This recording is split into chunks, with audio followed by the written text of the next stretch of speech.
Manual therapy. Is it just a massage? Does it actually decrease pain? How effective is it? My name is Faris Solomon. I got my degree in the study of human movement. Here's how manual therapy helps recovery. As the name suggests, it involves hands-on techniques to evaluate and treat neuromuscular conditions with the primary goal of fixing physical ailments by maintaining cleanliness, proper positioning, and most importantly, listening to feedback. So, how effective is manual therapy? Well, to start, we need to analyze the situation, plan a course of action, and reassess the patient to make any adjustments if needed. That's why understanding the healing process and the structures involved is crucial to be able to identify the root cause of the issue.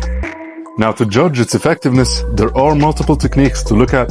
One of the most common ones is a massage, but it is a bit more technical than what you may think. It involves systemic and scientific manipulation of soft tissue for recovery purposes. This includes 3 techniques. First, Effleurage, second, Petrissage, and lastly, friction. Effleurage involves slightly stroking over the skin, moving from distal to proximal, or to visualize it, moving towards the heart. Now, this technique assists venous and lymphatic flow to reduce swelling and pain. Petrissage includes compression and squeezing to promote circulation while relaxing the muscle to improve mobility.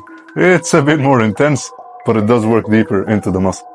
Lastly, friction uses finger pads or thumbs in a crisscross circular motion, which is especially helpful to loosen scar tissue and adhesions in deeper structures, stimulating circulation in the affected area. Moving on to another common approach, we have myofascial release, which does treat restricted connective tissue associated with the skin and other superficial structures. It can be done using a cross-hand technique, which is simply moving your hands longitudinally in opposite directions to stretch the tissue. Of course, certain precautions need to be taken, like avoiding scar tissue and bruises. Now let's discuss myofascial trigger points, which is a term you would often hear in this setting. To sum it up, they are areas of tenderness in the muscle or its fascia that can cause referred pain, which is an interesting sensation where you have the root cause of the issue in one part of the body, but end up feeling the pain somewhere else. A classic example which most of us have experienced is a brain freeze, where you have the cold food or drink affecting the mouth and throat, but you end up feeling the pain somewhere else. Back to trigger points, they can be active, which means they're always tender, or they can be latent, which means you only experience pain when palpated. Common causes as to why they occur to begin with can be from injury, excessive overload, or fatigue. Okay, let's discuss treatment for trigger points. That will involve techniques like ice and stretch, ischemic compression, and stripping. For instance, ice can be applied in parallel sweeping motions over the muscle and referred pain pattern. The sudden cold and touch sensations block the pain signals, which allows the muscles to respond to stretching. In other words, it uses the gate control theory, which I just so happen to have a video about. I'll link it in the description. Ischemic compression involves applying pressure over the trigger point until tension is released, followed by muscle stretching. As for the stripping technique, it involves applying deep pressure over the affected area and increasing it with each attempt.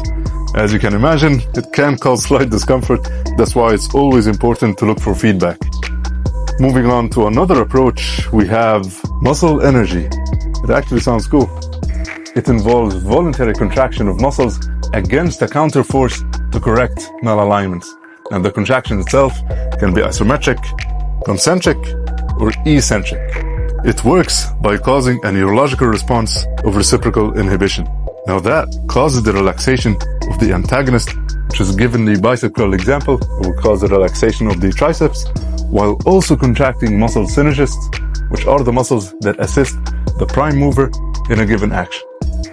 Lastly, let's talk about neuromobilization, or neuromobs for short. This technique aims to restore normal movement and function to nerves, and they are especially effective when treating conditions with nerve compression and irritation. They work by performing gentle movements and stretches, which are done to decrease the tension on the nerves, increase blood flow, and overall enhance the mobility of the nervous system. An example can be median nerve glides, done like so, and it's used to treat the nerve irritation associated with carpal tunnel syndrome. Overall, there is an overview of how myotherapy techniques help, which when applied properly can improve recovery and well-being. So as always, stay active and mindful.